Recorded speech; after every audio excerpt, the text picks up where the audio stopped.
Ningama, Ningama, Ningama, au nom de la source unique, nous ouvrons cette session spéciale de Wisika 2023. Connexion au cycle solaire, connexion à la renaissance solaire pour une année maîtrisée, réussie avec amour et efficacité. Merci à tous et à toutes, vous qui êtes connectés en ce moment et ceux qui vont se connecter après. Nous sommes très heureux de voir que le groupe s'élargit, s'expand. On a quand même, malgré qu'on n'a pas beaucoup communiqué, on a pas mal de personnes qui sont intéressées. Et sachez que cette session va rester disponible, donc les gens peuvent se connecter même après que nous ayons fermé officiellement la clôture, puisque c'est un principe qu'on va laisser et ça va rester accessible. On va créer des liens pour ceux qui sont inscrits, ceux qui veulent s'inscrire plus tard et refaire leur Wisika eux-mêmes, et ce sera encore disponible. Donc, s'il y a des personnes autour de vous qui souhaiteraient rejoindre, que vous sentez, n'est-ce pas, réceptif à ce genre de message, il n'y a pas de problème. Faites-nous savoir. Et comme les donations sont libres, même si c'est 0 franc, si c'est 1 franc, ils vont entrer. Ensuite, chacun est libre de voir comment il valorise lui-même le sacré. Voilà. Donc, merci à tous au nom de la source unique, à tous les guides des traditions primordiales, de la tradition principale primordiale de toute l'humanité.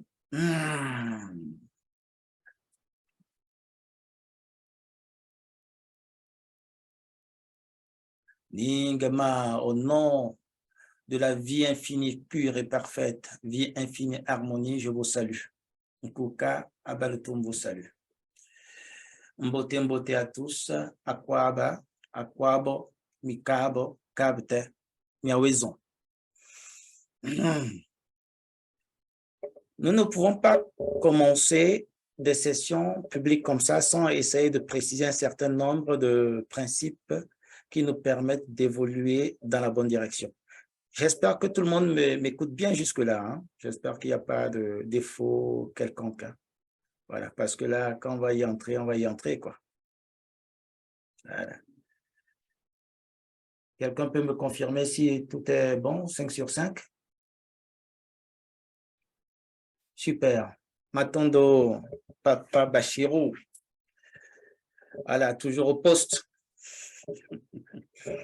Donc, nous ne pouvons pas commencer ce genre de session sans préciser un certain nombre de principes qui nous guident, qui vont nous guider, parce que nous sommes dans une tradition de la vérité, justice, l'ordre, l'équilibre, l'harmonie. Donc, nous ne pouvons pas dire des choses qui ne sont pas vraies, vérifiables et certaines.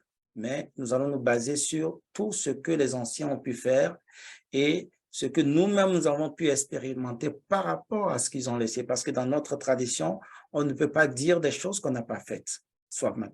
On n'a pas à dire faites ce que je fais. Moi, je dis plutôt faites ce que je dis, mais ne faites pas ce que je fais. Chez nous, c'est faites ce que je dis et je fais en même temps. Voilà. Parce que nous devons être le modèle de ce que nous disons. On n'est pas parfait, nul ne l'est. C'est pourquoi nous sommes ici. Si nous étions parfaits, nous serions ailleurs. Et certains parmi nous, c'est vrai, se sont incarnés pour accomplir des missions, en vue de l'élévation. Mais justement, en acceptant d'accomplir cette mission, on accepte une part du fardeau de l'humanité actuelle. Ça veut dire qu'on descend en quelque sorte dans la boue.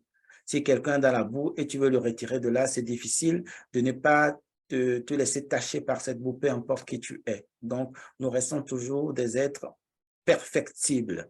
Voilà. Ici, c'est la notion de perfectibilité, ce qui fait que la Ma, Ningma, c'est un idéal, puisque c'est un idéal de perfection. M'attendons encore à tous. Nous allons aller doucement, donc il y a des nouvelles personnes, donc on ne va pas trop charger le programme, on va aller point par point pour qu'on soit sûr que le minimum est rentré et qu'on peut travailler correctement. Ceci dit, je vais vous partager déjà un PowerPoint parce que quand nous faisons ce genre de réunion, de ce genre de communication, nous sommes confrontés à beaucoup de défis. Aujourd'hui, il y a une myriade de personnes de religions qui sont partout, surtout en Afrique, et qui nous proposent un certain nombre de choses. Certains pensent que c'est nous qui imitons, n'est-ce pas, les religions. C'est très important de le dire. Là, on est à une période que les gens s'appellent période de Noël. OK? Mais certains parlent que nous sommes en train d'imiter les chrétiens, par exemple. Donc, nous allons essayer de commencer déjà à déconstruire cette réalité-là à partir des faits que vous pouvez vous-même rechercher et vérifier pour que nous partions dans de bonnes bases. Il y a même dans nos communautés, soi-disant panafricaines et tout ça là, qui, mal informés, croient que nous essayons d'imiter les religieux pour faire comme les religieux. Non, ce n'est pas de ça qu'il est question. Ce dont nous parlons vient de la nuit des temps et ça a été toujours fait. Et derrière ce qui est fait, il y a des vérités principielles. Donc, il y a des principes qui sont cachés derrière certaines célébrations dans nos traditions primordiales. La plupart de ces célébrations ont été récupérées par les églises, n'est-ce pas, et qui ont établi des célébrations pratiquement aux mêmes dates que les anciens peuples. Du coup, quand les anciens qui sont de retour aujourd'hui dans cette ère du berceau reprennent ce qui leur appartient, on a plutôt l'impression que c'est eux qui sont en train de copier. Non, ils ne copient personne, ils reprennent. C'est mon propos, mais on ne parle pas comme ça dans la science sacrée. On le vérifie, on va au fait. Donc, nous allons commencer une première communication sur l'histoire résumée. On ne va pas aller trop loin, ce qu'ils veulent. Et nous allons donner quand même suffisamment de pistes pour que chacun puisse faire ses propres recherches, parce que c'est très important de valider ou d'invalider ce que nous allons dire. Nous allons commencer en vous parlant au nom de l'Institut des sciences sacrées, IS, et Satom, les paroles de la source. L'Institut de sciences sacrées, IS. L'Institut de sciences sacrées, MA, bien sûr. IS et Satom, les paroles de la source. Nous sommes une institution dont le but est de ramener les traditions primordiales dans cette terre-là. Nous ne sommes pas les seuls, il y a d'autres groupes comme nous qui commençons à faire le travail là dans la même direction, chacun à son niveau, chacun selon ses compétences et ses connaissances, bien sûr. Donc, nous pensons que tout ceci contribue à la revalorisation des pratiques anciennes. Quand nous parlons de pratiques anciennes, ce n'est pas comme si nous sommes nostalgiques du passé, non. Nous parlons de pratiques anciennes parce que, tout compte fait, quand on a, après des milliers d'années d'expérience de la civilisation pseudo-moderne, au moins des centaines d'années maintenant, on se rend compte que nous allons en brousse au fait, nous fonçons droit au mur et que les anciens, quand même, certaines traditions avaient compris des choses qui nous échappent aujourd'hui. C'est de ça qu'il est question. Donc, nous réinvestissons, nous réinvestigons ces traditions parce que elles sont porteurs de messages, disons, éternels, qui sont encore valables aujourd'hui. Les seuls messages qui peuvent nous permettre de retrouver notre dignité, nos valeurs, en étant à la fois prospères, mais dans la dignité, bien sûr. Aujourd'hui, les gens se courent vers la prospérité dans l'indignité, et ce n'est pas le modèle sur lequel nous avions travaillé il y a de cela des milliers d'années. Et en plus de ça, et tout compte fait aujourd'hui, même la science moderne qui avait jeté à la poubelle, jeté l'opprobre sur beaucoup de nos traditions, commence maintenant à confirmer ce qu'eux-mêmes avaient rejeté et commencent à se rendre compte qu'ils s'étaient trompés.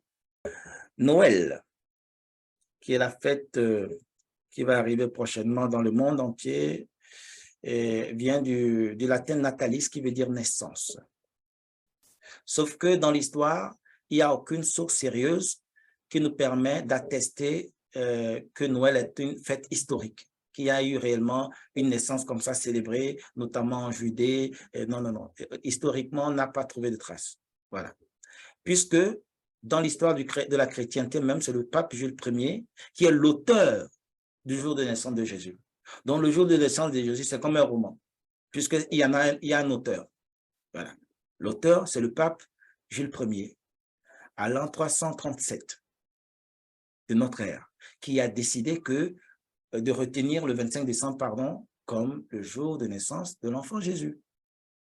Et ce jour correspondait déjà à des réjouissances en honneur d'autres divinités anciennes, notamment le dieu perse Mitra, qui est un dieu aussi qui avait presque les mêmes traits que celle qu'on a donnée à Jésus. Vous pouvez vérifier. Il y a aussi Dionysos, ainsi de suite. Voilà. Plus tard encore, une autre histoire vient confirmer, parce que quand on a décidé de la naissance de Jésus, on n'avait pas encore décidé de l'année. En fait, vous voyez, on a décidé de la naissance de l'enfant Jésus, mais on n'avait pas encore choisi l'année. C'est jusqu'au 6e siècle, environ 6 siècles, 600 ans après la naissance supposée de Jésus, qu'on a finalement décidé de l'année, qu'on a fixé l'an 0. Et l'œuvre est celui du moine Denis le Petit, donc qui a proposé l'an 0 comme l'année de naissance de Jésus. Ceci, vous pouvez le vérifier par vous-même. C'est très important. Maintenant, un autre symbole de Noël, c'est le Père Noël. Donc, c'est l'image de Saint-Nicolas qu'on a récupérée pour faire le Père Noël.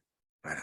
Donc, la question qu'on se pose alors, pourquoi est-ce qu'on choisit cette phase-là de l'année pour parler de naissance d'un être qui représente l'image de proue d'une des plus grandes religions du monde aujourd'hui? Pourquoi l'Église a-t-elle été obligée de récupérer cette date-là? Pourquoi ne pouvait-elle pas fixer d'autres dates? L'année est large, il y a 365 jours. Pourquoi n'aurait-elle pas choisi, n'est-ce pas, en juillet, en août, peu importe? Pourquoi c'est à cette époque-là? C'est maintenant ce qu'on va essayer de voir. Maintenant, quand on voit dans l'histoire, on trouve qu'en Rome antique, il y avait une fête à cette date qui s'appelait Sol Invictus. Sol Invictus, ça veut dire le soleil invaincu.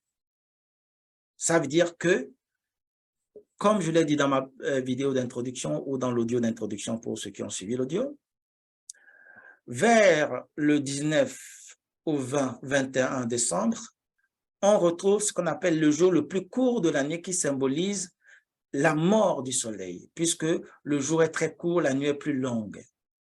Donc, le jour est tellement court par rapport à la nuit qu'on considère que le soleil mourrait.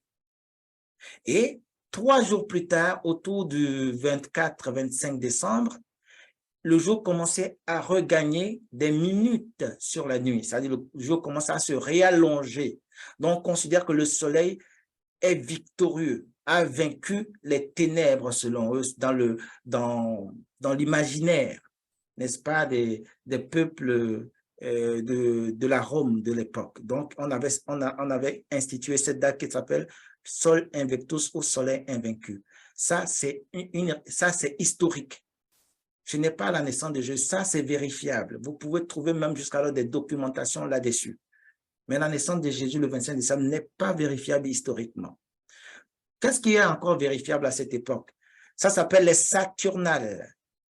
Et c'était une fête de moisson en l'honneur au dieu Saturne, qui se déroulait à peu près aux mêmes dates que Sol Invictus, où on décorait des arbres, on donnait des cadeaux, on distribuait des cadeaux, ainsi de suite, et on faisait des célébrations pour la moisson. Mais quand on va encore plus loin, on se rend compte que non, tout ça là vient d'ailleurs. On a encore plus loin dans l'histoire, à la même époque, d'autres fêtes. Et ça se passait en Égypte antique. La représentation d'Osiris nature, qui représentait la renaissance de la nature. C'était aussi une fête de moisson, exactement comme le Saturnal, et où on célébrait le blé, ainsi de suite, qui était vraiment une plante sacrée en Égypte antique. Donc, on ne parle pas d'une civilisation occidentale, là, on parle d'une civilisation purement africaine. Donc, c'est une fête de moisson. Jusqu'alors encore, vous avez dans les villages des fêtes de moisson, même si elles ne se déroulent pas forcément aux mêmes années. Pourquoi, au même moment, puisque le calendrier a été inversé, n'est-ce pas? Donc, on a récupéré ça, replacé la fête à cette époque-là. Et le symbole visuel de cet arbre, n'est-ce pas, c'est le djed, qui symbolisait la stabilité, ou encore la colonne vertébrale d'Osiris. Okay? Et le djed aussi est un rite sacré chez nous. Nous le pratiquons à Essotom, on l'appelle Isdjed, qui constitue les différentes étapes de purification des différentes couches de nos personnalités. Il y a certains parmi vous qui ont déjà commencé leur ISJED. Ils savent très bien comment ça se passe. C'est très, très puissant. Et on vit des phénomènes extraordinaires durant le processus de nettoyage de tous les aspects de notre être. Donc, ce symbole existe. Vous allez voir ici, sur les murs égyptiens, toute une scène agraire avec les arbres et tout ça là décoré, et tout ça, le blé ici, c'est vraiment avec Ra, n'est-ce pas, le principe solaire, avec Toutigatia, le maître des Médonnétaires, le maître de la parole sacrée de la tradition primordiale, qu'on appelle Touti. Donc, c'est autant de principes qui ont été utilisés, vitalisés dans nos traditions primordiales depuis la nuit des temps. Donc, pour dire que déjà, à ce niveau, on peut se rendre compte que nous ne sommes pas en train d'imiter, nous sommes en train de récupérer nos propres choses dans leur valeur primordiale. Vous allez voir ici qu'on a représenté le soleil, n'est-ce pas? Le principe solaire, Rana, Nra ou Re, dans sa barque, dans la barque solaire. Il y a vraiment beaucoup d'informations initiatiques sur ce genre de gravure dont on parle de plus loin dans les initiations véritables.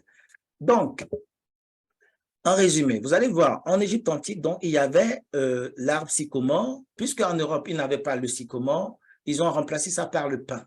Et on se rend compte que les premières versions du Père Noël, en réalité, étaient en verre, comme Osiris, au fait.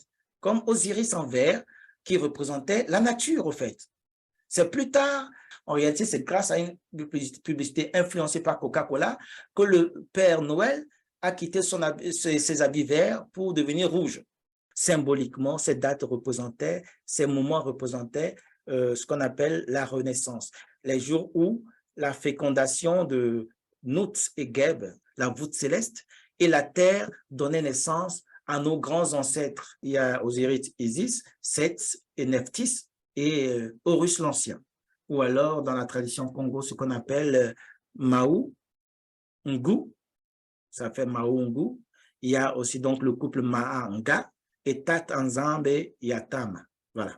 Donc, c'est un peu ces principes-là qui étaient célébrés dans ce qu'on appelle les 5 jours épagomènes, les 5 jours de renaissance. Donc, qui commence par la naissance de Osiré, Osara, voilà, le fils du soleil. Ça veut dire que c'était une fête solaire en relation avec les réalités astronomiques, dont les Égyptiens anciens savaient très bien comment les astres se déplaçaient. Donc, ce sont les fêtes, n'est-ce pas, comme je l'ai expliqué, qui sont situées souvent au solstice et aux équinoxes, qui constituent les zones de transition entre les différentes saisons. Donc, en tant qu'Africains aujourd'hui, si vous avez bien compris, on ne devrait en aucun cas être timide vis-à-vis de ce que nous faisons. Ce que nous faisons comme les anciens. Ils observaient la nature et puisque l'humain est considéré, est compris dans la tradition des anciens comme le cosmos en miniature, ils essayaient de mettre à tout moment ce cosmos en miniature en union, en sympathie, en fusion avec le cosmos plus grand que nous voyons. Donc, c'était toujours cette relation de l'infiniment petit vers l'infiniment grand et de l'infiniment grand vers l'infiniment petit. Comme le dirait la tablette d'émeraude, ce qui est en haut est comme ce qui est en bas, ce qui est en bas est comme ce qui est en haut. Sauf que les forces d'en haut gouvernent celles d'en bas. Donc, celui qui est en haut gouverne le bas. C'était ça, la réalité cosmique. Donc, malheureusement, aujourd'hui, ce que nous décrions, c'est quoi? On a pris ces mêmes fêtes et on a créé tout un mystère autour. On raconte toute une autre histoire autour et les gens ont oublié les vraies sources naturelles de ces fêtes. Les chrétiens peuvent récupérer ces fêtes et la faire à leur manière, ce n'est pas un problème. Mais parler de Jésus alors que on devrait parler de soleil, c'est ça qui dérange un peu. Parce que à la fin, les gens oublient réellement ce pourquoi ils le font, ils croient seulement. Alors que si on explique aux gens que c'est la célébration des différentes passations de soleil, puisque nous sommes dépendants du soleil. Le soleil est l'astre le plus puissant qui représente pour nous la source dans notre espace. Donc, il est de bon ton que nous soyons en relation sympathique avec cet astre magnifique De la même manière, l'infiniment petit se retrouve dans l'infiniment grand. De la même manière, le soleil est comme le noyau, un noyau autour duquel gravitent des particules énergétiques qui sont nos planètes, sur lesquelles nous on est. Donc, nous dépendons vraiment entièrement du soleil. Le soleil est important pour nous. Nous sommes des peuples solaires.